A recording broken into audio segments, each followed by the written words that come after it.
आज आहे विजयादशमी. विजयादशमी म्हणजे दसरा. म्हणून प्रथम आपल्याला आणि आपले जे काही सर्व श्रोती यांना या विजयादशमीच्या आध्यात्मिक, आदिदैविक आणि आदिभौतिक शुभेच्छा. आध्यात्मिक उत्क्रांती, आदिदैविक उत्क्रांती आणि आदिभौतिक उत्क्रांती. सोप्या भाषेमध्ये आध्यात्मिक उन्नती हो, आदिदैविक म्हणजे आपल्या जीवनामध्ये ईश्वर भक्ती घडो आणि आदिभौतिक या सर्व उन्नत हो, एवढीच आहे. आपण काय करू, ईश्वर चरणी प्रार्थना. खरं तर आज आहे विजयादशमी, दसरा, आणि पूर्ण आज मुहूर्त आहे. आता परत 21 दिवसांनी कोणता मुहूर्त येणार आहे? कोणता विनायक मला? दीपावलीचा पारवा. बलिप्रतिपदा. बलिप्रतिपदा ही अर्धा मुहूर्त आहे. चैत्र शुद्ध प्रतिपदा पूर्ण मुहूर्त, अक्षय तृतीया पूर्ण मुहूर्त. एकंदरीत 3.5 मुहूर्त आपली हिंदू संस्कृतीमध्ये सांगितलेले आहे. तर या मुहूर्ताचं जर आपण बघितलं तर याच्यात काही अंतर आहे. चैत्र शुद्ध प्रतिपदा आणि अक्षय तृतीया याच्यामध्ये 1 महिन्याचं अंतर आहे. त्याच्यानंतर आता त्या अक्षय तृतीयेचं विजयादशमीचं पाहिलं तर 7-10 महिन्याचं अंतर आहे. आता हा अर्धा मुहूर्त आणि विजयादशमी म्हणजे बलिप्रतिपदा आणि विजयादशमी यामध्ये सुद्धा काय आहे की एक 21-22 दिवसाचं अंतर आहे. पण देवाने 3.5 हाताचं शरीर म्हणजे आपल्याला मुहूर्तच दिलेलं आहे. फार मोठं काय दिलं आहे? मुहूर्त. आणि ते एकदम असं दिलं आहे, एकदाच दिलं आहे. अक्षय मुहूर्त आवटामध्ये साधते असं कामवाराय म्हटले. अक्षय मुहूर्त पुन्हा या शरीरामध्ये आल्यानंतर अक्षय पदाला आपल्याला प्राप्त होता येते. असे सुंदर काय मुहूर्त आहे. आणि म्हणून आज या शुभ मुहूर्ताच्या आपल्या आध्यात्मिक, आदिदैविक आणि आदिभौतिक उन्नतीच्या हार्दिक शुभेच्छा देऊन आपल्या ग्रंथास आरंभ करू. चला. प्रश्न 152वा. आत्मा एक कसा? उत्तर: आत्म्याच्या सजातीय म्हणजे जातीवान असा अन्य आत्मा नाही, म्हणून आत्मा एक आहे. हे एकमेवा द्वितीयम ब्रह्म असं ते म्हटलेलं आहे. का म्हटलेलं आहे त्याचं कारण आहे की आत्म्याला सजातीय असा दुसरा कोणी आत्मा नाही. जसा आत्मा आहे तसा दुसरा आत्मा नाही. हे लोक कसं काय म्हणतात, तुझा आत्मा माझा आत्मा एक आहे. तर तो आत्मा एक आहे पण एक सारखा नाही. सजातीय नाही म्हणजे काय, त्याच्यासारखा दुसरा आत्मा विश्वात नाही. कारण सर्वांचे आत्मे हे कसे आहेत? एक आहे. मग आपल्याला अनेक का भासून राहिले? ते बुद्धिभेदाने भासून राहिले. प्रत्येकाची बुद्धी भिन्न भिन्न. त्याच्यामुळे आपल्याला असं वाटतं की त्या बुद्धीमध्ये पडलेला जो चिदाभास आहे तो जीवही भिन्न भिन्न. आणि त्याच्यामुळे आपल्याला असं वाटतं की सर्वांचे आत्मे कसे आहे की भिन्न भिन्न आहे. जसं अनेक घट असेल, त्या घटातील घटाच्या उपाधीमुळे जे आकाश आहे ते कसं वाटतं आपल्याला? भिन्न भिन्न.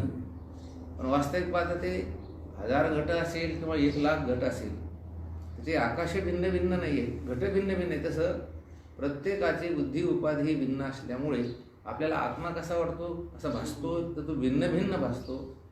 पण आत्म्याला दुसरा आत्मा त्यासारखा दुसरा नाही. जसं हा आत्मा सच्चित आनंद घनरूप आहे, तसं दुसरा एखादा कुठं आत्मा नाही. सच्चिदानंद सजातीय, त्या जातीचं दुसरं काही नाही. म्हणून त्याला काय म्हटलं? एक. तो एकच आहे. बऱ्याच ठिकाणी आपण जर असं चिंतन केलं तर एक आपण काल बोललो ते प्रमाण आपुला तो एक असं म्हटले महाराज. सर्वांच्या हृदय देशी मी अमुका आहे ऐशी, जी बुद्धी सूर्य अग्निशी ती वस्तू गामी. ते म्हटले पण तिथे एक नाही सांगितलं. काय नाही सांगितलं? एक हे पद सांगायला पाहिजे. आपलं चिंतन कोणतं चाललं? एक पदाचं. जाता तोची एक जाना नारायणा स्मरवी. आता हे लक्षण कोणाचं केलंय? दात्याचं केलंय. की या जगामध्ये एकमेव दाता असा जर कोण असेल तर तो नारायणाचं जो स्मरण करून जातो तो. मग नारायणाचं स्मरण करून देणारा एकमेव दाता का? तर ज्याचं स्मरण करायचं तो एकमेव आहे. तो कसा आहे? एकच आहे. देव कसा आहे? एक. आणि म्हणून त्या देवाचं स्मरण करून देणारी सुद्धा कशी आहे? एक. एक आहे म्हणजे काय? संत अनेक आहे. अहो संतच आहे ना, पण ते शेवटी संताशिवाय तुम्हाला स्मरण करून देता येत नाही. आपण ह्याच्याविषयी बरेच बोलत असतो की जगामध्ये बऱ्याच गोष्टी अशा आहेत की त्या एकमेव आहेत. तिथं दुसऱ्या नाही. व्यवहारामध्ये सुद्धा बघा की काही गोष्टी अशा एकमेव आहेत. सूर्य हा कसा आहे? एकमेव आहे. सूर्यासारखा सूर्याच्या जातीचा दुसरा सूर्य विश्वामध्ये नाही. तुम्ही कितीही प्रकाशाची व्यवस्था केली तरी सूर्यप्रकाश हा जसा आहे किंवा सूर्य जसा आहे तसा प्रकाश होणार नाही. म्हणून सूर्यासारखा. अमृत हा माऊली म्हटले की जैसी अमृताची चवी निवडीजे, आणि ती अमृताची सारखी म्हणजे अमृताची चवी कशी आहे? कशी सदा महाराज? दुधाच्या चहासारखी नाही. अमृताची चवी ही अमृतच, दुसरं नाही आहे जगामध्ये. ब्रह्मज्ञान कसं आहे? कसं आहे? इंजिनिअरिंग सारखं, हा तुमच्या त्या वकिलकीसारखं नाही. ब्रह्मज्ञान तैसे ज्ञान हे उपमिजे ज्ञानीशी. अनुपमेय स्वरूपाचं असं जर या विश्वामध्ये कोण असेल तर ते आहे ब्रह्मज्ञान. तद्वत आत्मा एक का? तर आत्म्याच्या जातीची दुसरा आत्मा नाही. आत्मा जसा आहे तसा त्या जातीचा दुसरा पदार्थ जगामध्ये नाही. म्हणून आत्मा कसा आहे की एक. याला आपण काय दिलं की कोणतं? विधेय विशेषण. आत्म्याला काय म्हटलेलं आहे? एक. प्रश्न 153. आत्म्याची निषेध विशेषणे कोणती? आता ही सर्व विशेषणे झाली. आता ही कोणती झाली? विधेय विशेषणे झाली. आता निषेध्य किंवा निषेध विशेषणं कोणती? उत्तर: अनंत, अखंड, असंग, अद्वितीय, अजन्मा, निर्विकार, निराकार, अव्यक्त, अव्यय व अक्षर इत्यादी निषेध विशेषणे आहेत. ही सर्व निषेध विशेषणे आहेत. प्रश्न 154. अनंत आत्मा कसा? अनंत हा आत्मा कसा आहे? उत्तर: आत्मा व्यापक आहे म्हणून आत्म्यास देशाच्या योगाने अंत नाही म्हणजे परिच्छेद नाही. ज्या अर्थी आत्मा नित्य आहे त्या अर्थी कालयोगाने त्याला अंत नाही म्हणजे परिच्छेद नाही. ज्या अर्थी आत्मा अधिष्ठान असल्यामुळे सर्वाचे स्वरूप आहे त्या अर्थी त्याचा वस्तूने अंत नाही म्हणजे परिच्छेद नाही. ज्या अर्थी आत्म्याचा देशकाल वस्तू यांच्या योगाने अंत परिच्छेद नाही त्या अर्थी तो अनंत आहे. अनंत शब्दाचा अर्थ आहे ज्याचा अंत नाही. हे बघा, कुठलीही वस्तू घेतली तिला देश परिच्छेद, काल परिच्छेद आणि वस्तू परिच्छेद आहे. परिच्छेद म्हणजे अंत, परिच्छेद म्हणजे शेवट, परिच्छेद म्हणजे तो वेगळा केलेला. परिच्छिन्न परिच्छेद काय करत असतो त्याला परिच्छिन्न करीत असतो. म्हणून विश्वामध्ये कोणतीही गोष्ट घेतली तर ती देशाने परिच्छिन्न आहे म्हणजे तिला देश परिच्छेद आहे. म्हणजे देशाने तिचा काय होतो? अंत होतो. आता तुम्ही स्थूल दृष्टीने चिंतन करा, शरीर दृष्टीने चिंतन करा. तुम्ही तुमच्या गावावरनं इथे आलात, आता घरी आहेत का? नाही. म्हणजे कोणता परिच्छेद झाला या द्यायला? आता देश परिच्छेद आहे. देश परिच्छेद आहे म्हणजे काय? देशाने याचा काय झाला? अंत झाला. तुमच्या गावात गेलात तर इथे नाही आणि इथे आलात तर तुमच्या गावात, म्हणजे काय झाला? हा देश परिच्छेद. आणि ज्या वस्तूला देश परिच्छेद असतो ती उत्पन्न होत असते म्हणजे काय झाली? ती परिच्छिन्न झाली. परिच्छिन्न झाली म्हणजे काय झाली? सीमित झाली, लिमिटेड झाली. मग त्याच्यामुळे काय होतं की ती विनाश पावणारी असते. विनाश पावत असते म्हणजे तिला जन्म असतो. मग जन्म आणि मरण किंवा जन्म आणि ह्या स्थिती आली की मग समजा त्याला कालपरिच्छेद आहे. जन्म आला की मग काय झालं? कालपरिच्छेद. कालपरिच्छेद म्हणजे काय? आता तुमचा जन्मदिवस आणि आता जर चिंतन केलं या शरीर दृष्टीने आपण बोलतो कालपरिच्छेद आहे का नाही? आपण काय म्हणतो? माझी जन्मतारीख अमुक अमुक आहे म्हणजे भूतकाळात गेलो. उद्या माझा आता जन्मतारखेचा म्हणजे वाढदिवस येणार आहे म्हणजे काय झालं? आता भविष्यकाळ. म्हणजे याला कोणता परिच्छेद आहे? आता कालाने परिच्छिन्न, काल परिच्छेद किंबहुना या ठिकाणी कालाने त्याचा काय होतो? अंत होतो. मग आता जिथे देश परिच्छेद आहे त्यालाच काल परिच्छेद आहे आणि ज्याला देशकाल परिच्छेद आहे त्याला तो वस्तूने सुद्धा कसा असतो की परिच्छिन्न असतो. म्हणजे काय? या वस्तूत आहे तर त्या वस्तूमध्ये तो तुमचा देह तुमच्याच ठिकाणी आहे, तुमच्या बायकोच्या ठिकाणी तो नाही. म्हणजे कोणता परिच्छेद झाला? वस्तू परिच्छेद झाला. कशामुळे झाला? हा देह देशाने परिच्छिन्न आहे म्हणून कालाने परिच्छिन्न झाला. देशकालाने परिच्छिन्न आहे म्हणून वस्तूने काय झाला? परिच्छिन्न झाला. मग आत्मा कसा आहे? तुकाराम महाराज म्हटले, देश काल वस्तू भेद मावळला, आत्मा निर्वाळला ईश्वाकार. ह्याच्यासाठी एकमेव दृष्टांत तो आकाशाचा आहे. स्थूल दृष्टीनं आहे, त्यालाही देश काल परिच्छेद आहे. पण पृथ्वी, आप, तेज, वायू ही जी चार भूते आहेत, तर आकाश या महाभूताच्या दृष्टीने यांना जास्त देश काल वस्तू परिच्छेद आहे. कोणाला?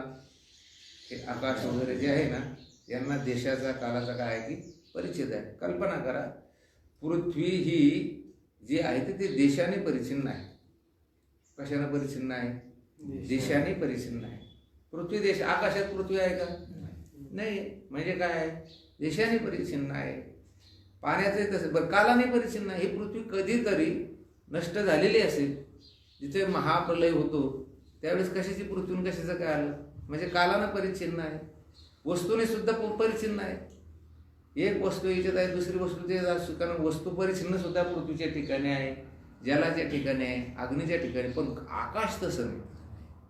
या चौघाच्या सापेक्ष आकाश कसे आहे? आकाश कुठं नाही, कुठे आहे? आकाश कधी नाही, कधी नाही. आकाश कशा कशात नाही?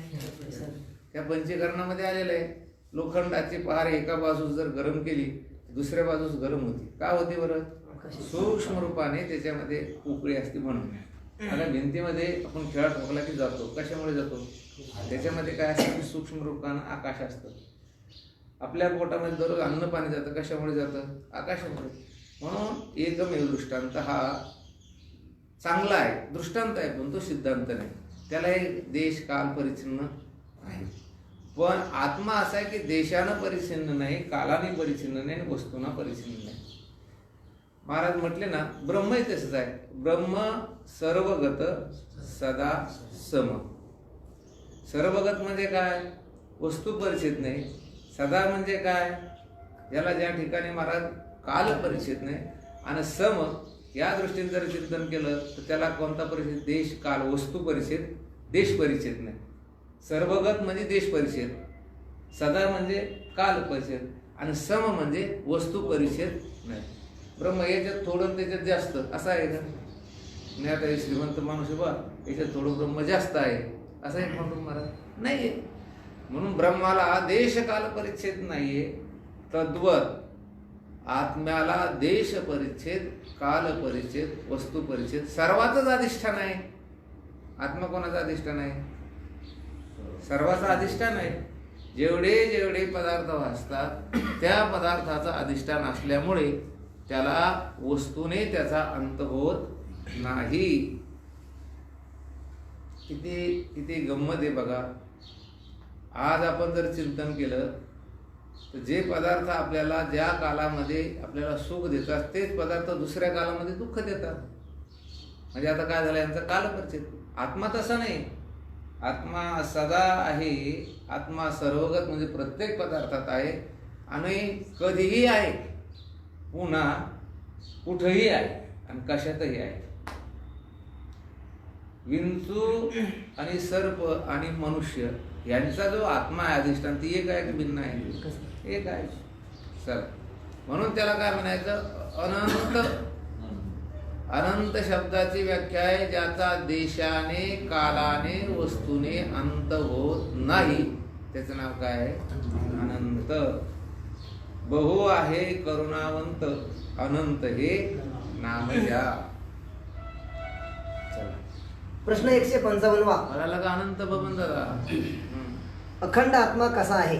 आता अखंड कसा आहे? अनंत तर आहे, पण अखंड कसा आहे? अखंड एक रस. उत्तर: जीव ईश्वर भेद, जीवांचा एकमेकाशी भेद, जीव जड भेद, जड ईश्वर भेद व जडांचा एकमेकाशी भेद असे 5 भेद आहेत. याहून आत्मा रहित आहे. हे बघा, आता अखंड. अखंड म्हणजे कसा? याचा खंड पाहिजे होता. कसा? जीव जीवाचा जर भेद, जीव ईश्वराचा भेद आहे ना, तर जीवाचा आत्मा आणि ईश्वराचा आत्मा जर भिन्न भिन्न असता मग त्याला अखंड म्हणलं असतो का आपण? अखंड म्हटलं असतं का? जीवाचा आत्मा वेगळा लहान, ईश्वराचा आत्मा सगळ्यात मोठा, मग अखंड म्हणलं असतो का? नाही. पण जीव ईश्वराचा भेद हा कल्पित आहे का वास्तव आहे? मायाकृत आहे आणि अविद्याकृत उपाधीने तो भेद भासायला लागला. त्याच्यानंतर जीव जीवाचा एकमेकाशी भेद. आता तुम्हाला आम्हाला असं वाटतं की तुमचा आत्मा आणि माझा आत्मा वेगळा आहे, पण तुमचा आत्मा आणि माझा आत्मा वेगळा नसून तुमचा माझा सर्वांचा आत्मा कसा आहे? एक हरी आत्मा, जीव शिव समान. आत्मा एक का भिन्न? ते भिन्न नाही ना, भिन्न भासतोय पण आहे कसा? एक. हा तुमचा वेगळा माझा वेगळा जर असतात मग त्याला आपण खंडवान आत्मा म्हटलं असतो. कसा म्हटलो असतो? आता हा कसा आहे? अखंड. जीवेश्वरात अखंड, जीवजीवात अखंड. एवढंच नाही, जीव जडात अखंड, जड ईश्वरात अखंड, जड जडात अखंड. सर्वात आपण सोप्या भाषेत एक असं काय करू की आपण एक मोठा बोर्ड घेऊ किंवा एखादा फलक घेऊ आणि त्या फलकावर चित्र काढू. काय काढू? एक जीवाचं चित्र काढू आणि जीव हा ईश्वराची काय करून राहिला? भक्ती करून राहिला. जीव पाहिलं तर सुखी, दुःखी, अल्पज्ञ, परतंत्र असं जीवाचं चित्र आहे. ईश्वर संपूर्ण जग त्यानं निर्माण केलं. आता मग काय काय निर्माण केलं? तुम्ही ते विश्वरूप दर्शन योग पहा कोणाचा? श्रीकृष्ण भगवंताचा 11वा अध्याय. सर्वचे सर्व त्यानं निर्माण केलं. मग तसं मोठं चित्र काढलं ईश्वराचं. पृथ्वी, आप, तेज, वायू, आकाश त्याच्यापासून सर्व क्षर अक्षर जड चेतन सर्व सृष्टी झालेली दिसते. असं चित्र काढलं. हे म्हणजे जीवाचं अल्पज्ञत्व, ईश्वराचं सर्वज्ञत्व हे सर्व चित्र काढलं. त्याच्यानंतर मग जीव जीवाचा भेद. मग दोन जीव एकमेकाला मारायला लागले. याला त्याचं सहन होत नाही, त्याला याचं सहन होत नाही. हा जीव हे शिकला, तो जीव दुसरं शिकला, असं एक चित्र काढलं. त्याच्यानंतर जीवाचा आणि जडाचा भेद. मग जीव एकीकडे काय करतो? काम करतोय आणि काम असं करू राहिलं की त्यानं लोखंड घेतलं आणि एक अशी आयरन घेतली आणि त्याच्यावर ठोकू राहिला. म्हणजे आता हा जीव आहे आणि हा हे काय ते ठोकून राहिला ते जड आहे. जड जडाचा भेद दाखवला. एक दगड आहे, एकीकडे विटा आहे, एकीकडे दगड आहे, एकीकडे ज्वारी आहे. हा कोणता भेद झाला? जड जडाचा. मग आता हे सर्व भेद दाखविले. हे भेद दिसायला आहे तो वस्तुस्थिती नाही. पाहिलं तर एकच बोर्ड आहे, एकच कापड आहे आणि त्याच्यावर काढलेले एक आहे सर्व चित्र आहे. याच्यात काय? याच्यात एक अखंड ते कापड आहे किंवा ज्याच्यावर चित्र काढलं ते आहे. तसे हे सर्व भेद. याच्यामध्ये अखंड एकरस जर कोण असेल तर तो आत्मा आहे. त्याच्यात कुठल्याही प्रकारचा भेद नाही. अथवा सजाती विजाती व सोगत भगवंताला कळा ना कोण हे करायला मग असं भासरायला कसं जर असं जर सगळंच येतं मग भक्ती करतो आपण तर मग तेव्हा तुम्हाला भेद पाळावं लागेल ना. हो ना, तुम्हाला त्याच्याचमुळं राहून राहून अशी मागची शंका येतात. हो ना. मला काय म्हणायचं की भक्ती दोन प्रकारची आहे. एक साधन भक्ती आहे आणि एक साध्य भक्ती आहे. तुमचं जोपर्यंत अज्ञान अविद्या हे सर्व दोष आहेत तोपर्यंत तुम्हाला भक्ती करावंच लागेल. आपण सतत ते बोलतो. पण तुम्हाला जर खरंच अशी अनुभूती आली तर भक्ती करायची गरज नाही ना. आमचं काय म्हणणं आहे, भक्ती करायची काय गरज आहे तुम्हाला? आणि भक्ती तुम्ही केली तरी काय होणार आहे? मग जाणून नेणं ते करी माझे मन. कशाला म्हटले महाराज? का म्हटले बरं महाराज? आपण मागे बोललोय पैसा असून भागत नाही, त्या पैशाचा उपभोग घेता आला पाहिजे. पैसा असून भागत नाही, त्याचा काय घेता आला पाहिजे? उपभोग. तर त्याची मजा. नाही तर पैसे पडले बँकामध्ये, इकडे खात नाही, कपडे अंगावर घालीत नाही, पायात चपला घालीत नाही, काय जाळायचं की त्याला? तसं जीवनमुक्तीच्या विलक्षण सुखाचा उपभोग घेण्यासाठी ब्रह्मज्ञानानंतर भक्ती करतोच. अहो तो दुसरं काय करणार आहे? त्यानं पाठीमागे भक्ती केली मग ब्रह्मज्ञानानंतर काय संसार करणार आहे का तो? नाही. पाठीमागे त्यानं ईश्वर सेवा केली, ब्रह्मज्ञानानंतर सेवा करणार आहे का तो? ईश्वराचीच सेवा करणार आहे. पण जर हे इथपर्यंत जर तुम्ही गेला तर तुम्हाला काही हे गरज नाही ना. कोण म्हणतं तुम्ही भक्ती करा ना का करू? कल्पनिक भक्ती चालत नाही का? नाटकात पात्र करीत नाही तुम्ही? नाटकात पात्र करताना तसं करा ना. हे अत्युच्च कोटीत चिंतन शिकायलो ना आपण. हे बरोबर महाराज. हे कोणतं चिंतन शिकू राहिलं? Last stop. कोणता स्टॉप? Last stop. आम्ही पहिल्याने जुन्या काळामध्ये पुण्याला ते लक्झरीने जायचो. औरंगाबाद स्टॉप आणि मग तिथे गाडी गेली लास्ट स्टॉप, मग गाडा फाडाफाडा होतात. तसे लास्ट स्टॉप आहे इथे. याच्यानंतर स्टॉप नाही. हे बाकीच्या सगळ्या गोष्टी अगोदर शिकायच्या आणि शिकून शिकून शिकून मग हे शिकायचं. आत्म हे जे आहे ते अखंड आहे आणि ते आपलं कसं आहे स्वरूप आहे. अथवा सजाती विजती स्वगत भेदरहित आत्मा आहे म्हणून आत्मा अखंड आहे. किती भेद आहे? एकंदरीत 9 भेद. हे 5 भेद झाले आणि त्याच्यानंतर स्वगत, सजातीय, विजातीय हे भेद हे आत्मस्वरूपाच्या ठिकाणी नाही. म्हणजे जीवेश्वराचा भेद आत्मस्वरूपाच्या ठिकाणी नाही, जीव जीवाचा भेद आत्मस्वरूपाच्या ठिकाणी, जीव जडाचा भेद आत्मस्वरूपाच्या ठिकाणी, जड ईश्वराचा भेद आत्मस्वरूपाच्या ठिकाणी नाही आणि जड जडाचा भेद नाही. आणि स्वगत भेद नाही का तर सावयव नाही म्हणून, सजातीय भेद नाही तर आत्म्यासारखी दुसरा आत्मा नाही म्हणून, आणि विजातीय भेद नाही आत्म्याला सोडून दुसरं काही नाही म्हणून. आत्म्यापेक्षा दुसरी एखादी जात जगात नाहीये म्हणून त्याच्या ठिकाणी विजातीय भेद सुद्धा नाही. जग विजातीय भेद निर्माण करू शकत नाही. आपण मागे बोललो याच्याबरोबरच. स्वगत भेद होण्यासाठी पदार्थ हा सावयव किंवा सांश असायला पाहिजे. सजातीय भेद होण्यासाठी एका जातीचे 2 पदार्थ असायला पाहिजे. एक म्हणजे 2 जातीचे म्हणजे एक किंवा एका जातीचे 2 किंवा अधिक पदार्थ असले की सजातीय भेद होतो. पिंपळ आणि वृक्ष वड यांच्यामध्ये कोणता भेद आहे? एकाच जातीचे 2 पदार्थ आहे किंवा अनेक पदार्थ, तेव्हा होईल. आता आत्म्यासारखा दुसरा कोण आत्मा आहे? मग सजातीय भेद आहे का? बरं, आत्म्याहून दुसरा कोणता एखादा त्या ठिकाणी दुसरी जात आहे का? मग त्याच्यावर शंका घेतली की जग नाही दिसत का? अरे जग हे जरी दिसत असलं तरी विजातीय भेद निर्माण होण्यासाठी सत्ता एक असायला पाहिजे. काय एक असायला पाहिजे? सत्ता. म्हणजे सत्ता एक असायला पाहिजे म्हणजे काय की आत्मा पारमार्थिक सत्तेतील आहे आणि जगत हे प्रातिभाषिक सत्तेतील आहे. म्हणून याच्या ठिकाणी जगत ही विजातीय भेद निर्माण करू शकत नाही. हे जग हे सुद्धा पारमार्थिक सत्तेतील असतं तर आत्मस्वरूपाच्या ठिकाणी विजातीय भेद त्यांना निर्माण केला असता, पण त्याचा बाद होतो. सोप्या भाषेत बोलू का? तुम्हाला स्वप्नामध्ये तुमच्या बायकोने शिवी दिली. कुठे दिली? काय दिली? शिवी. लपवत्या शिव्या दिल्या, घाणघाण शिव्या दिल्या. सकाळी उठले तुम्ही तिला झोडायला लागले. तो शिव्या काय द्याल? झोडता का कधी? मारलं कधी तुम्ही? का नाही मारलं?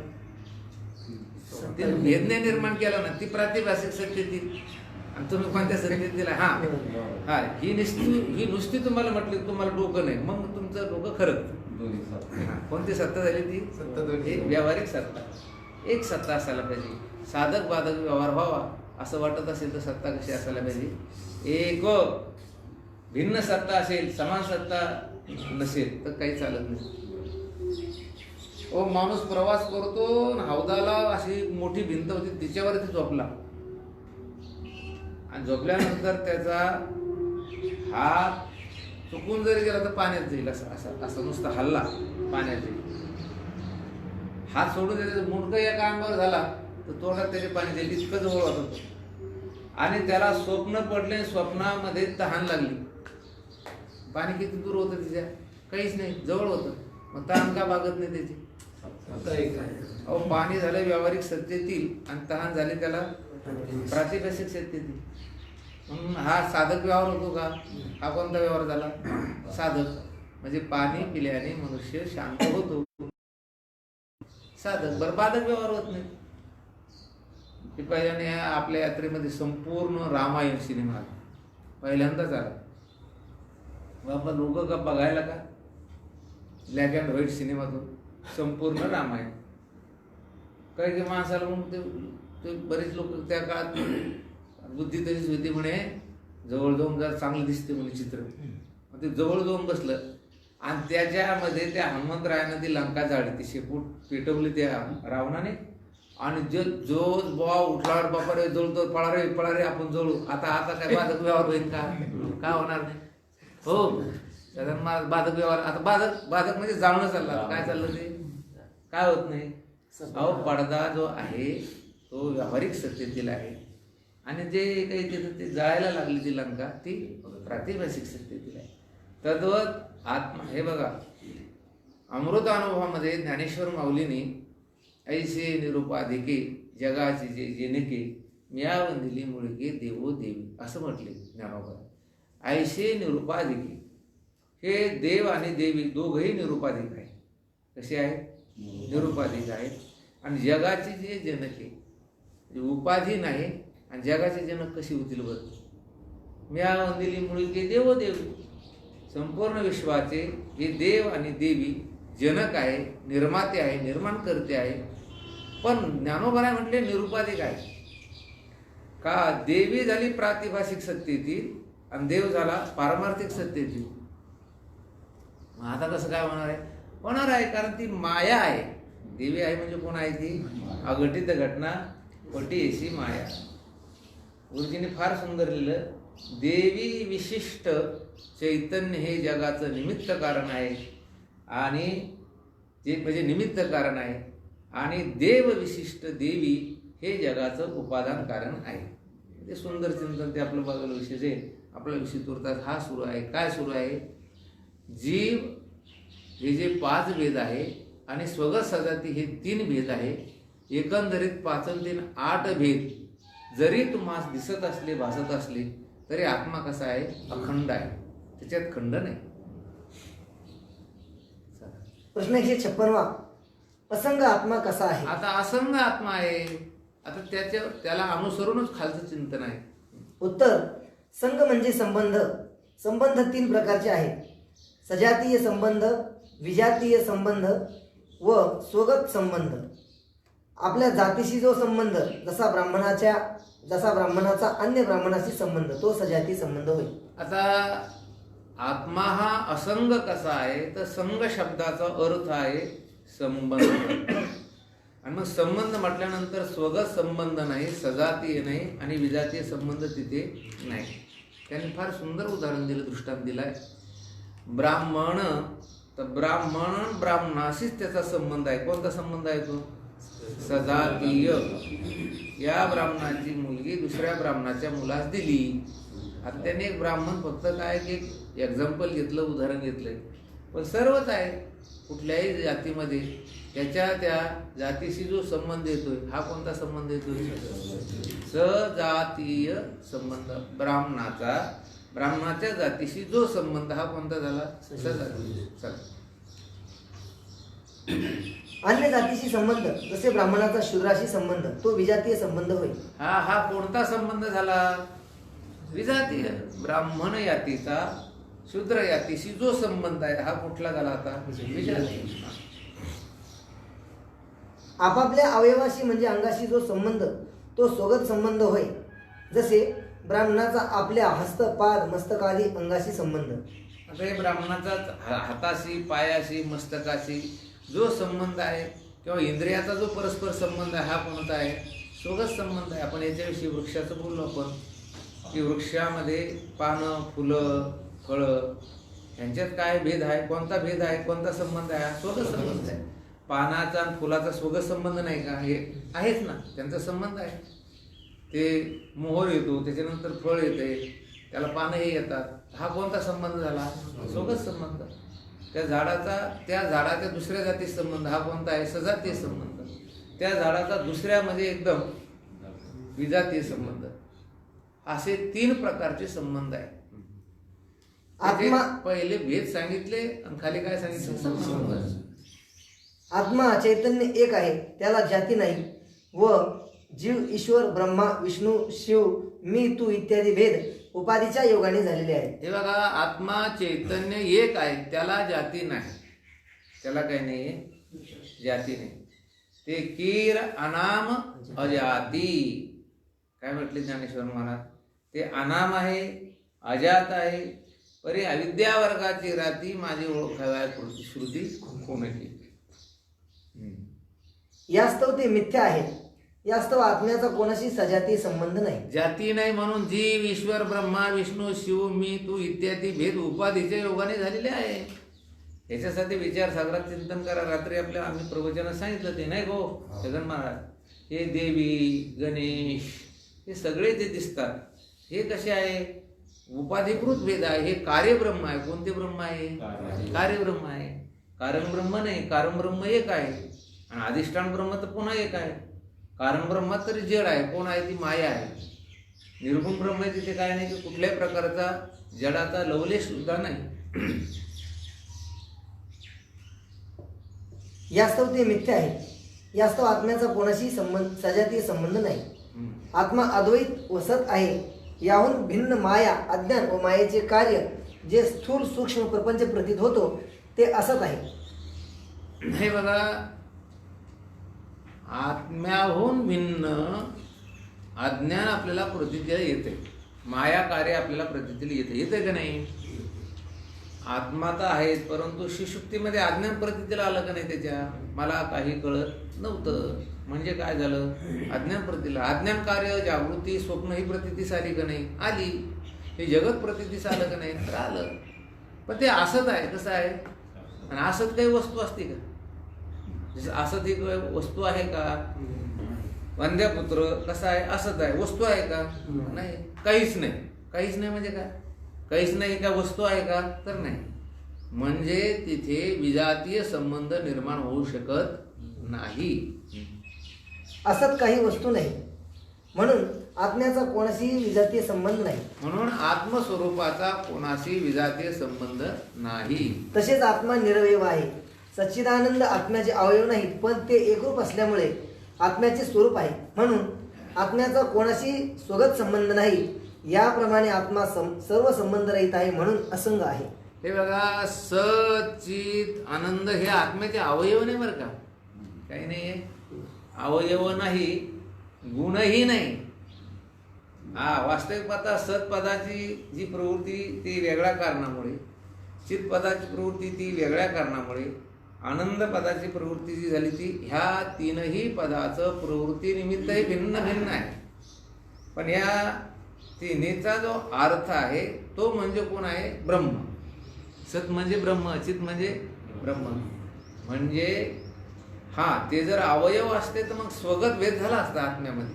पण ते काही अवयव नाही, गुण नाही, म्हणून त्याच्यामध्ये स्वगत भेद नाही. ते त्याचं स्वरूप आहे. सतरूप ब्रह्म, चिद्रूप ब्रह्म, आनंदरूप ब्रह्म. प्रश्न 157. अद्वैत आत्मा कसा आहे?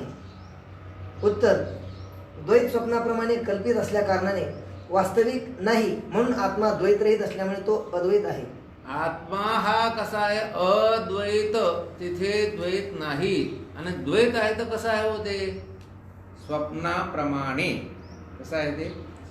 स्वप्नाप्रमाणे कल्पित असल्या कारणाने वास्तविक नाही म्हणून आत्मा द्वैतरहित असल्यामुळे तो अद्वैत आहे. द्वैत तिथे नाही. दोन परा तिथे नाही. दोन आत्मे नाही, द्वैत नाही. आणि द्वैत हे खरं वास्तव कधी वास्तव नाही. रात्रीच आपण याच्यावर चिंतन केलंय. द्वैताची कुठे शाळा आहे का? पाठशाळा. द्वैत शिकावं लागतं का? नाही. बरं, द्वैत जे आहे ते किती वर्ष शाळा शिकली म्हणजे द्वैत कळतं माणसाला? न शिकता. पण माणसाला द्वैत कळतं, कुत्र्या डोकराला कळतं. रात्री सांगितलं मी, कुत्री घेऊन बसत नाही का? त्यांना द्वैत कळलं की माणसाचं काहीतरी सुरू आहे. ते पण माणसाचं नाही, हे मुमुक्षू लोकांचं सुरू आहे. म्हणजे द्वैत कसं आहे की सहज सिद्ध आहे. आणि म्हणून द्वैत जे आहे ते दुःख हेतू आहे. आणि म्हणून आत्मा त्याच्या ठिकाणी द्वैत नाही. म्हणजे जे द्वैत भासून राहिलं ते कसं भासून राहिले? स्वप्नाप्रमाणे. रात्री मागे आपण एकदा तो विषय मांडला होता. द्वैत दिसणाऱ्या दोन अवस्था आहेत, जागृती आणि स्वप्न. आणि जिथे अद्वैत म्हणजे एक आहे अशा दोन अवस्था आहेत, सुषुप्ती आणि समाधी. समाधीमध्ये मनुष्य गेला, तो जीव जर गेला प्रयत्न करून तर त्याला काही आनंद मिळतो. सुषुप्तीमध्ये अद्वैत आहे की नाही? एकटाच आहे की नाही? तिथे कोण राहत आहे? दुसरं कोणीच राहत नाही. सुषुप्तीमध्ये दुसरं कोणी राहत नाही. तिथे स्वप्नात अनेकत्व म्हणजे द्वैत, जागृतीमध्ये अनेकत्व म्हणजे द्वैत. आता द्वैत दिसतं का नाही आपल्याला? तर आहे. स्वप्नामध्ये द्वैत असतं का नसतं? असतं. द्वैतामध्ये केवळ सुख आहे का? नाही, केवळ सुख नाही. द्वैतामध्ये असे अनुकूल पदार्थ वाटला की सुख मिळतं, प्रतिकूल झाला की दुःख मिळतं. स्वप्नामध्येही तसंच आहे. स्वप्नामध्ये कसं आहे की स्वप्नामध्ये अनुकूल पदार्थ जे जे आहे ते आपल्याला कसे सुखकारक वाटतात, आणि प्रतिकूल पदार्थ हे दुःख हेतू वाटतात. पण सुषुप्तीमध्ये, समाधीमध्ये केवळ काय आहे की सुख आहे. याचा अर्थ असा आहे, केवळ एकत्वामध्ये, अद्वैतामध्ये सुख आहे, अद्वैतामध्ये दुःख आहे. सुख आहे, दुःख आहे, पण ते काल्पनिक आहे सुख, आणि दुःखही. हा, पण मग आता द्वैत दिसू नये. काय दिसू नये आपल्याला? द्वैत दिसू नाही असं जर वाटत असेल तर आपल्याला एकत्व किंवा अद्वैत कळायला पाहिजे. मग आता झोपून राहायचं का? झोपेतच जर सुख आहे, एकत्वात जर सुख आहे, तर कायम झोपू शकतात पांडुरंग महाराज? पांडुरंग महाराज झोपून दाखवायचं 10 तास सलग, कीर्तन बंद करेल मी, ते पण गाढ झोप बरं का, नाही झोपू शकत माणूस. कोणताच झोप, तुम्हीच ना कोणतीच झोपू शकत नाही. 5 घंटे चांगला झोपतो तो. खरी जी निखळ शुद्ध जी झोप आहे ना, ती फक्त 3, 3.5, 4, 5 घंटे लागते. नंतर मग ते आळस असेल, स्वप्न असेल, ते वेगळी गोष्ट आहे. पण खरी झोप. मग आता आपण नित्य समाधीत राहू शकतो का? नाही. बरं, नित्य सुसुप्तीत राहू शकतो का? नाही. आपल्याला तर पाहिजे सुख. आणि द्वैत दिसलं की मिळतं दुःख. मग जागृतीमध्ये दुःख आहे, स्वप्नामध्ये सुद्धा दुःख आहे, आणि एकत्वामध्ये काय आहे की सुख आहे, म्हणजे आनंद आहे. मग आपण कायम झोपेत राहू शकत नाही. मग कायम झोपेत राहू शकत नाही, कायम समाधीतही राहू शकत नाही. चांगदेव महाराज तर राहत नव्हते, तुम्ही कुठे राहणार आहे? नाही. मग गुरुजी काय म्हणायचे, तुम्ही एक करा. काय? जिला जागृती म्हणताना तिला स्वप्न काय, ज्याला जागृती समजतात तिला काय ठरवा? स्वप्न. विचाराद्वारे ते स्वप्न आहेच. तुम्ही जागृती म्हणतात ना, मग जागृतीच्या ऐवजी जागृती काढून फेका का? म्हणजे का? जिथे द्वैत दिसतं त्याला काय म्हणायचं? स्वप्न. त्याचं कारण सांग. स्वप्न पडल्यानंतर द्वैत दिसतं का द्वैत असतं? दिसतं. मग द्वैत दिसतं आणि अद्वैत असतं. अद्वैत असतं म्हणजे एकटा असतो आणि अनेक दिसतो, त्याचं नाव स्वप्न आहे. एक दिसायला लागलं अनेक, त्याचं नाव काय आहे? स्वप्न. मग आपण जर जागृतीला स्वप्न केलं, आता ही जी जागृती तिला काय म्हणायचं? स्वप्न. मग हिला जर आपण स्वप्न केलं, आणि जी सुषुप्ती म्हणतात तिला समाधी करा. तिला काय करायचं? समाधी.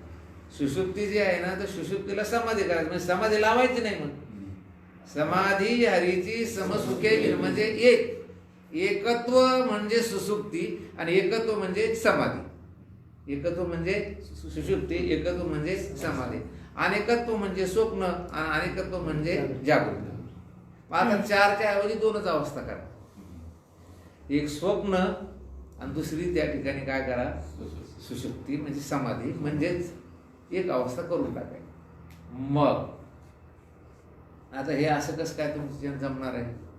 ज्ञानेश्वर माऊलीने एक चिंतन मांडले. सुषुप्ती आणि स्वप्ना पासोनी बहुये अर्जुना, आणि जागणे जैसे आना बोधात यायची.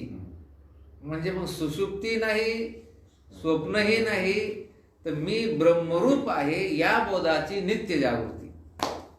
कोणती जागृती म्हणायची याला? मी ब्रह्म आहे या बोधाची त्याला नित्य जागृती ठेवायची. म्हणून आपला विषय हा चाललेला आहे इथे की अद्वैत आत्मा कसा? तर द्वैत आहे, परंतु ते स्वप्नाप्रमाणे कल्पित आहे. वाटतं बाबा दादा? मग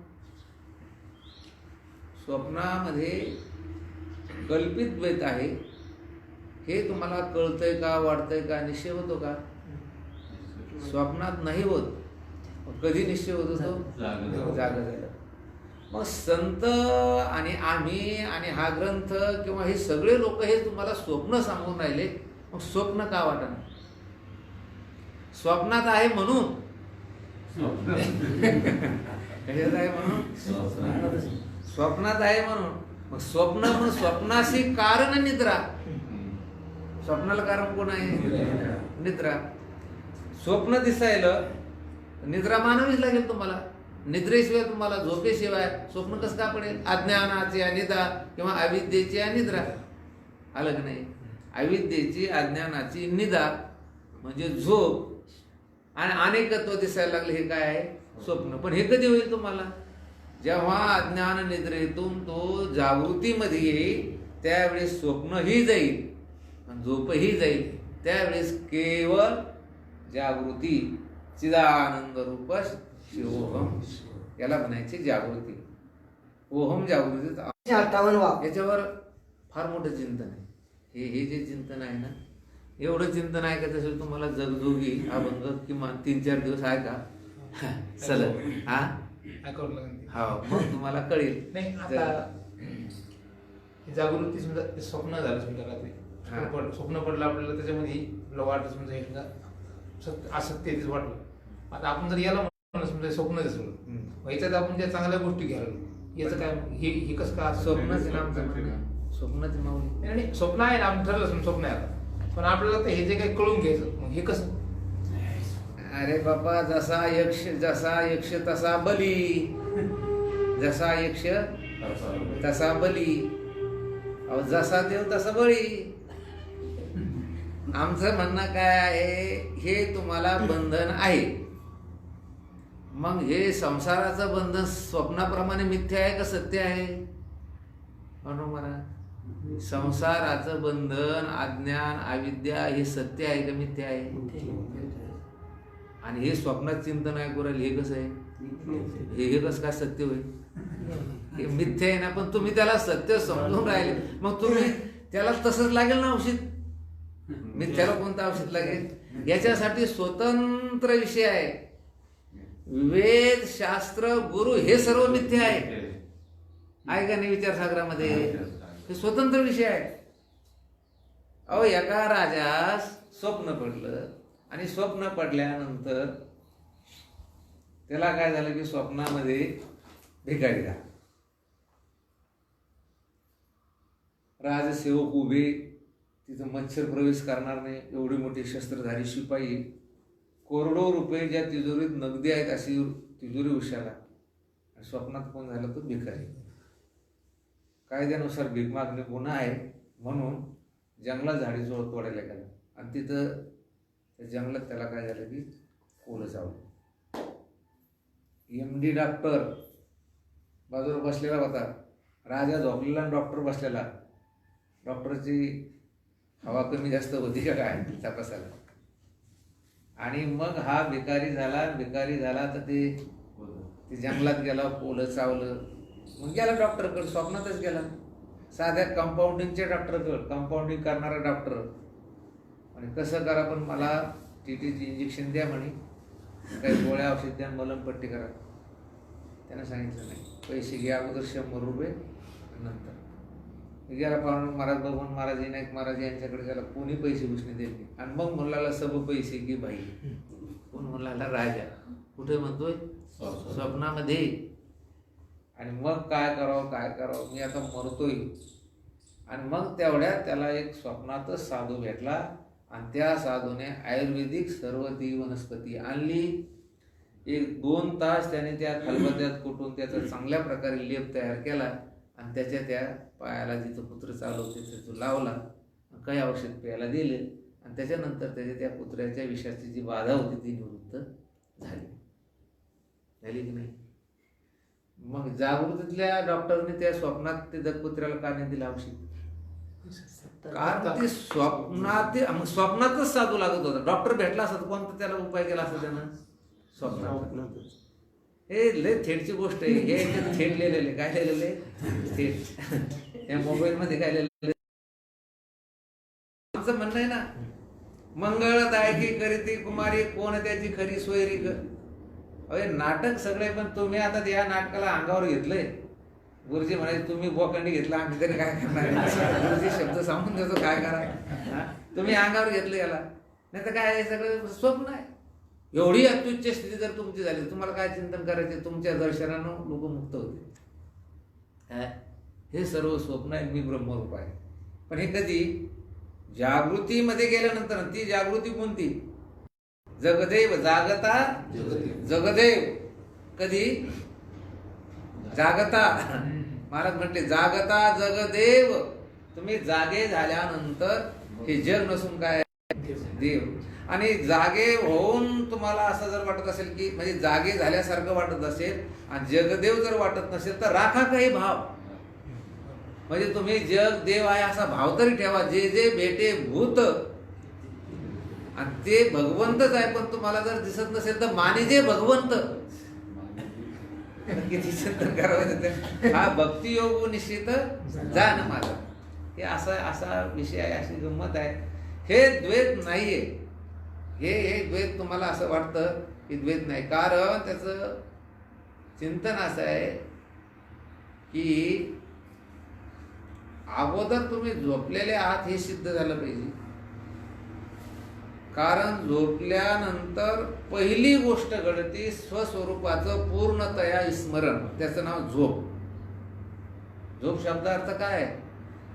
स्वतःच्या स्वरूपाचं, नावागावाचं, जातीचं, देशकालाचं, वस्तूचं पूर्ण विस्मरण. त्याचं नाव काय म्हणा? झोप आहे. आणि स्वप्न म्हणजे काय? आहे एक दिसतं अनेक. त्याचं नाव काय आहे? स्वप्न. मग तुम्हाला तुमच्या नावागावाचं विस्मरण नाही तर काय स्मरण आहे का सध्या? आता एक माणूस म्हणू लागला की मी झोपलो होतो, तुमचं कीर्तन ऐकलं होतं. ते चुकीचं आहे. कीर्तन आणि झोप हे कधी सोबत होत नाही. तुम्हाला तुम्ही बबनराव समजायला लागले, तुम्ही कुलाला समजून राहिले, तुम्ही अमुक गावचे समजून राहिले. हे तुमच्या आत्मस्वरूपाचं स्मरण आहे की विस्मरण आहे? झोप नाही तर काय? आणि त्या झोपेमुळं हे स्वप्न पडलं तुम्हाला. बायका, घर, दार, मुलं. हे म्हणायची तुमची हिंमत नाही. काय नाही, ती हिंमत नाही, ती वस्तुस्थिती आहे, गणित आहे. चला, मग हे असं दिसणार नाही. याला विचाराद्वारे निश्चय करावा लागेल. कसा? काय करावं लागेल? विचाराद्वारे त्याचा पक्का घट्ट निश्चय करावा लागेल. प्रश्न 158. आपलं काय झालं? वळी आहे 1,00,000 पेंड्याची आणि तिनं घेतला उन्हाळ्यात पेट आणि पाणी टाकणं झालं त्या ब्राह्मणाच्या त्या संध्या पात्रातल्या पळीनं छोटस. कारण पाण्याशिवाय आग विझत नाही. पाण्याशिवाय आग विझत नाही. मग ते ब्राह्मण काय शिंपित होत? आग विझायला पाहिजे की नाही? का? हा, ज्या मानाची आग त्या मानाचं पाणी पाहिजे. आता हे कसं आहे की ज्याच्या त्याच्यावर अवलंबून आहे. तुमच्या अज्ञानाची किती आग लागली, काय आग लागली ज्याच्या त्याच्या मानाने. आता काय याला छोटासा जरी मत केला तर मुक्त होतो मनुष्य. आणि मुक्त होणं म्हणजे एक लक्षात, मुक्त होणं म्हणजे काय? बोलणं म्हणजे मुक्त होणं. ही गोष्ट तुम्ही असे हृदयावर कोरून ठेवा. पाप्यातले पापी लोक हे बोलू शकतात. कोणते? निखळ पाप्याचे मूर्तमंत पुतळे सुद्धा हे बोलू शकतात. दारू पिणार लोक हे बोलू शकतात. बुद्धी असेल ते बोलू शकतो, मनुष्य शिकू शकतो. तसं काय नाही. तसा निश्चय आणि तसा अनुभव. प्रश्न 158. अजन्मा आत्मा कसा आहे? त्याला आता अद्वैत आत्मा कसा आहे कळला तर अजन्मा. स्थूल देहाचा धर्म जन्म आहे, सूक्ष्म देहाचा धर्म जन्म नाही, तर आत्म्याचा धर्म जन्म कसा होईल? आपण हे मागे बघितलं की आत्मा अजन्म आहे. स्थूल देहाचा धर्मच फक्त जन्म आहे. जायते अस्ति वर्धते विपरिणमते अपक्षीयते विनश्यते. हे धर्म षड्विकार कुणाला आहे? सूक्ष्म देहाला तर हे विकार नाहीये. कोणते? तो एकदाच जन्मतो आणि एकदाच त्याचा ज्ञानाने बाद होतो. मग जर सूक्ष्म देहाला जर जन्म नाही हे, तर आत्म्याला कसे असू शकेल? नाही. जर आत्म्यात जन्म आहे असे मानले तर त्याला मरणही आहे असे मानले पाहिजे. हे मानावंच लागत तुम्हाला. आत्म्याला जन्म आहे असं जर तुम्ही म्हणाला, त्याला मरण हे मानावाच लागेल. असे झाल्यास तो अनित्य आहे असे सिद्ध होईल. बस, मग मेला आत्मा मग काय होईल? अनित्य. अनित्याला म्हणजे आपल्या संपूर्ण सिद्धांताला बाद झाला. तो परलोकवादी अस्तिकांना अनिष्ट म्हणजे अवांछित आहे.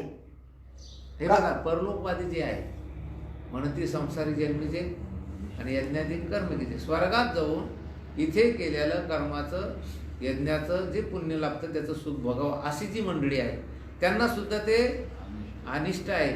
ते आत्मा मारणारा मानित नाही.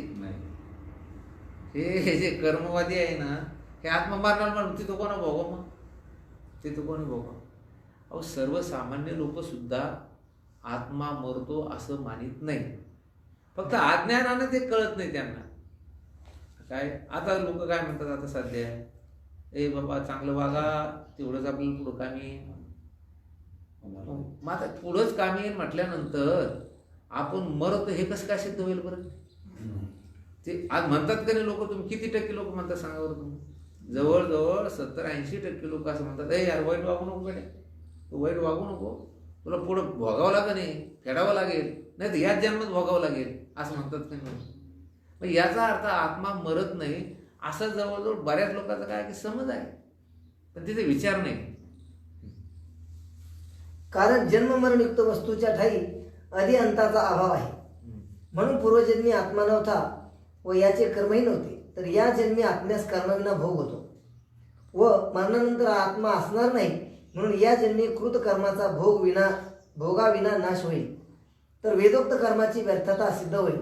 आत्म्याचा धर्म जन्म नाही म्हणून आत्मा अजन्मा सिद्ध हे झाला. मागे मी तुम्हाला सांगितलं की आत्मा हा समजा अनित्य जर मानला तर काय होईल हे बघा. त्यांनी काय सुंदर लिहिलं, या मरणानंतर आत्मा असणार नाही म्हणून या जन्मी कृतकर्माचा भोगाविना नाश होईल.